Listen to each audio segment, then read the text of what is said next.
ہمایوں مومن صاحب. اس کے علاوہ ہمیں امریکہ سے معروف مصنف جناب شجاع صاحب بھی جوائن کریں گے. جناب خرم دستگیر صاحب، آرمی چیف کا 1.5 ماہ میں دوسری مرتبہ امریکہ جانا، اسٹریٹجک ملاقاتیں، اس کو کس نظر سے دیکھا جائے؟ جو خطے کی صورتحال ہے، انڈیا امریکہ کا 25 سال سے ڈکلیئرڈ اسٹریٹجک پارٹنر رہا ہے، لیکن اب معاملہ کسی اور طرف جا رہا ہے. جی دیکھیے، دو جو دورے ہیں اگرچہ بڑے خوش آئند ہیں، لیکن اس کا یہ مطلب نہیں ہے کہ پاکستان کی جو اسٹریٹجک ڈائریکشن ہے وہ چینج ہو جائے. اور اس میں جو اہم بات یہ ہے کہ فیلڈ مارشل کے 2 دورے ہوئے ہیں. اس سے پہلے جو ڈیلیگیشن پرائم منسٹر نے بھجوایا تھا، اس کا میں بھی حصہ تھا. اب ہم امریکہ سے کسی چیز کے طلبگار نہیں ہیں. ہم ان سے کوئی ٹیکنالوجی نہیں مانگ رہے، ہم ان سے کوئی ٹینک نہیں مانگ رہے، کوئی جہاز نہیں. اس لحاظ سے ہماری جو اسٹریٹجک ڈائریکشن ہے اور اسٹریٹجک پارٹنرشپ ہے وہ چین کے ساتھ ہے. اور اب جب کہ مارکہ حق میں ہم نے یہ دکھا دیا دنیا کو کہ وہ چین کی جو ٹیکنالوجی ہے وہ مغربی ٹیکنالوجی کو چلیں اگر زیادہ اس سے طاقتور نہیں تو کم از کم اس کی ہم پلہ ضرور ہے. لہٰذا وہ جو اسٹریٹجک ریلیشن شپ ہے وہ جگہ پر قائم ہے. آپ یہ ضرور ہم کہہ سکتے ہیں کہ یہ ایک بیلنسنگ ہے کہ اگر امریکہ میں اب یہ ایک احساس پیدا ہوا ہے کہ جو افغانستان کی وجہ سے ایک مخاصمتی رویہ تھا امریکہ کے اندر، وہ اب اگر افغانستان اب جو ان کی ماضی کا حصہ ہے اور وہاں ان کے اب اس وقت کوئی سٹیکس نہیں ہیں، تو وہ پاکستان کو اب دوبارہ ایک نئی نظر سے دیکھ رہے ہیں. اور صدر ٹرمپ جو ہیں وہ ایک ٹرانزیکشنل بزنس مین ہے، وہ ہر چیز کو ایک سودے بازی کی نظر سے دیکھتے. لہذا ہمیں اپنی کھلی آنکھوں سے اس جو ریلیشن شپ میں بہتری ہے امریکہ کے ساتھ اس میں آگے بڑھنا ہے. اور یہ میں آپ کو یہ ضرور کہہ سکتا ہوں کہ ہمیں چین کی طرف سے کبھی کوئی اس طرح کی انڈیکیشن نہیں آئی یا ان کی طرف سے کوئی رکاوٹ نہیں ہے. وہ تو کہتے ہیں کہ آپ امریکہ کے ساتھ بھی اور ہندوستان کے ساتھ اپنے تعلقات بہتر کریں اگر سفارتی طور پر ہو سکتے ہیں. تو لہذا یہ ایک ہم یہ کہہ سکتے ہیں کہ ایک بیلنسنگ ہے. اور امریکہ کے ساتھ ہمارے اگر آنے والے دنوں میں جو اب ٹیرف بھی اناؤنس ہو گیا ہے لیکن اس کی بنیاد پہ نئی انویسٹمنٹس ہوتی ہیں، تو پاکستان اصل مقصد تو پاکستان میں رہنے والوں کی زندگیوں کو بہتر کرنا ہے.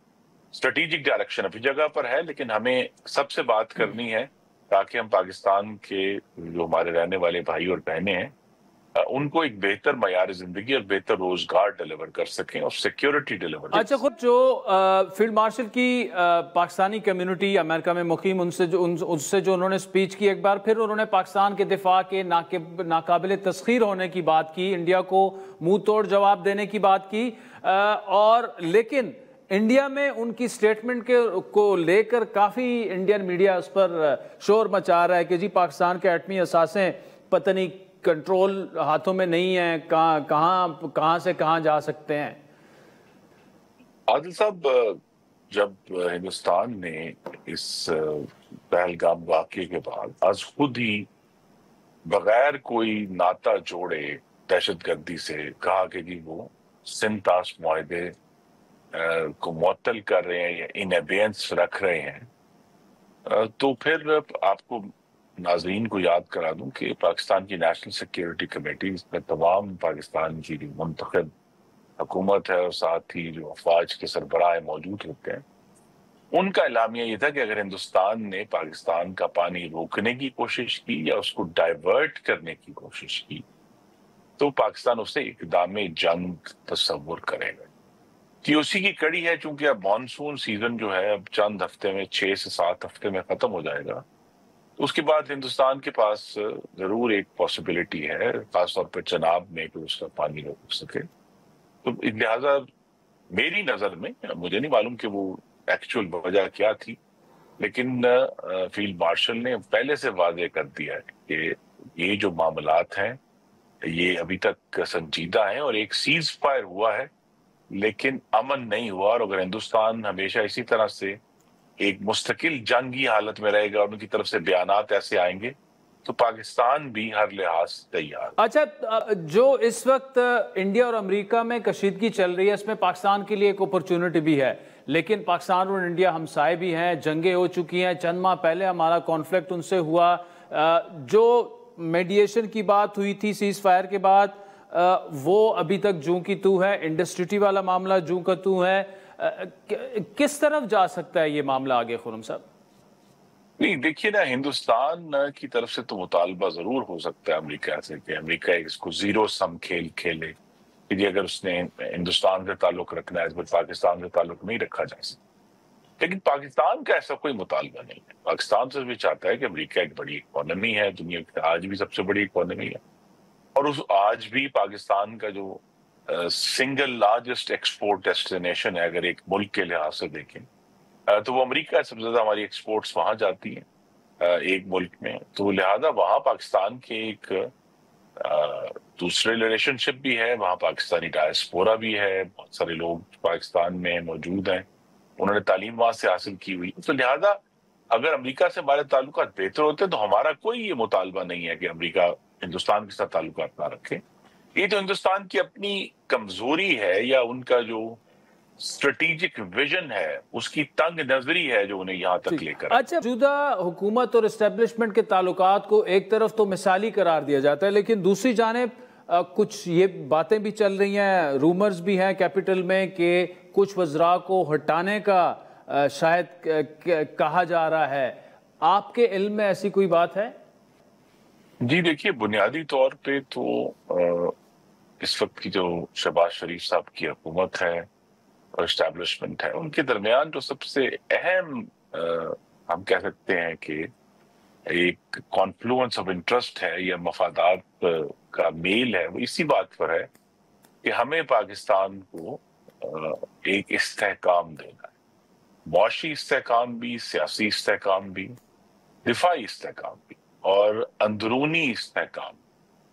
وہ چونکہ وہ جو ایک شیئرڈ انٹرسٹ ہے وہ موجود ہے تو لہذا وہ تعلقات اپنی جگہ پر قائم ہیں اور قائم رہیں گے.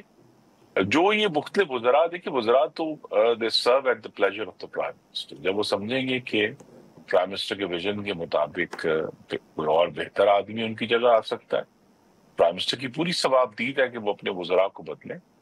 I think یہ جو اتار چڑھاوا یہ ہوتا رہتا ہے، لیکن بنیادی طور پہ جو حکومت اور مقتدرہ کے درمیان جو تعلق ہے اس کی جو فاؤنڈیشن ہے وہ اپنی جگہ پر کھڑی ہے کہ ہمیں ملک کو جو ہے معاشی، سیاسی اور دفاعی استحکام. اچھا، شہباز شریف صاحب جو ہیں، جو یہ حکومت فیصلے لے رہی ہے جس پر پی ٹی آئی اکثر کہتی ہے کہ یہ تو مکمل طور پر اب لیٹ گئے ہیں، کیا ان فیصلوں پر نواز شریف صاحب مکمل طور پر آن بورڈ ہیں؟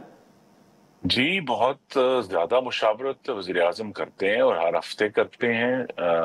آج بھی غالباً اسکیڈول تو تھا کہ میٹنگ ہوگی ان کی، لہذا وہ مشاورت رہتی ہے. لیکن بہت سارے معاملات تو وزیر اعظم خود ان کو ہینڈل کرتے ہیں، لیکن جہاں وہ سمجھتے ہیں کہ محمد نواز شریف کی نہ صرف بطور صدر پاکستان مسلم لیگ نہیں بلکہ پاکستان کا جو اس وقت سیاسی منظر نامہ ہے اس پہ سب سے زیادہ تجربہ کار جو شخص اور لیڈر اسٹیٹسمین ہے وہ محمد نواز شریف ہیں. انہوں نے جتنے اتار چڑھاؤ اور 3 وزارت عظمیٰ کے دور دیکھے ہیں، تو لہذا ان کے نہ صرف پارٹی کے صدر کی حیثیت سے بلکہ ایک سینئر اسٹیٹمنٹ کی حیثیت سے بھی ہم ان کے تجربے سے استفادہ کر رہے ہیں. اچھا، 9 کے معاملات میں تیزی سے سزائیں ہو رہی ہیں، کچھ سزائیں ہوئیں، شاہ محمود صاحب جیسے لوگ بری بھی ہو گئے. تحریک انصاف جو ہے وہ یہ کہہ رہی ہے کہ انصاف کے تقاضے پورے نہیں ہو رہے اور یہ بدترین سیاسی انتقام ہے. جی دیکھیے، انصاف کے تقاضے تو وہ کیسے کہہ سکتے ہیں ان کو سونا نہیں گیا، جبکہ ایک طرف تو وہ کہتے ہیں کہ جی انصاف کا تقاضا یہ تھا کہ اگر جو لوگ مجرم تھے ان کو فوراً مئی 2023 میں واقعہ ہوا تھا تو اسی وقت 3 مہینے میں سزا سنا دی جاتی اور اگست 2023 تک جو ہے معاملہ ختم کر دیا جاتا. ان سب خواتین و حضرات کو اب بہت ایک طویل عرصہ ملا ہے، 2 سال سے زائد کا، جس میں وہ جو بھی قانونی معاملات تھے اس کو ہینڈل کر لیتے یا اس کے سامنے رکھ لیتے. ابھی بھی ان کے سامنے ان کے پاس جو ہیں بہت سارے پاکستان کے عدالتی نظام کے تحت تمام آپشن ان کے سامنے موجود ہیں ان سزاؤں کو چیلنج کرنے کے لیے. لیکن ان کا یہ جو کہنا ہے میں اس سے اگری نہیں کرتا کہ جو ڈسکوالیفیکیشنز ہیں وہ کوئی سیاسی اس کا وجہ ہے.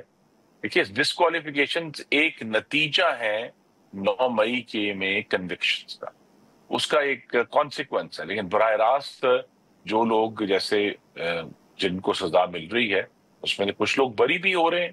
اب ہر چیز کے اوپر یہ الزام تو ظاہر اپوزیشن کا لگانا ایک روٹین ہے کہ وہ ہر چیز کو شک کی نگاہ سے دیکھیں گے، لیکن اگر وہ خود بھی نظر دوڑائیں گے کہ ان کے دور حکومت میں عدالتوں کا طریقہ کار کیا تھا اور آج کیا ہے، تو یہ کہنا مشکل ہے کہ اس وقت کی عدالتیں جو تھیں وہ بہت اچھی تھیں اور آج کی خراب ہیں، یا آج کی اچھی ہیں اس وقت کی خراب ہے. لہٰذا ایک عدالتی نظام کے تحت جو ہے، اور اس میں دیکھیے ہر عدالتی فیصلہ جو آتا ہے تو پھر اس سارے معاملے میں ٹرانسپیرنسی آتی ہے، وہ کھل کر ان رائٹنگ آتا ہے، اٹس اوپن ٹو چیلنج. تو اس کا شفافیت کا ان کو بھی ایڈوانٹیج ہے. اور آنے والے دنوں میں میری تو یہ خواہش ہوگی اور ایک ایڈوائس بھی ہے بہت عرصے سے کہ جو بھی اب رہ گئے ہیں لوگ 9 مئی کے، ان کو جن کے تو خلاف ثبوت اور شواہد ہیں انہیں فوری طور پر سزائیں دی جائیں، اور جن کے خلاف نہیں ہیں انہیں فوری طور پر رہا کیا. چلے صغیر صاحب، thank you so much for joining اس. ناظرین، حکومتی موقف آپ نے سنا. وقت بھی چاہتا ہے ایک بریک کا، جس کے بعد آپ کو امریکہ لیے چلیں گے معروف مصنف شجاع نواز صاحب ہمیں جوائن کریں گے. ان سے فیلڈ مارشل کے دورے کی اہمیت کے بارے میں پوچھیں.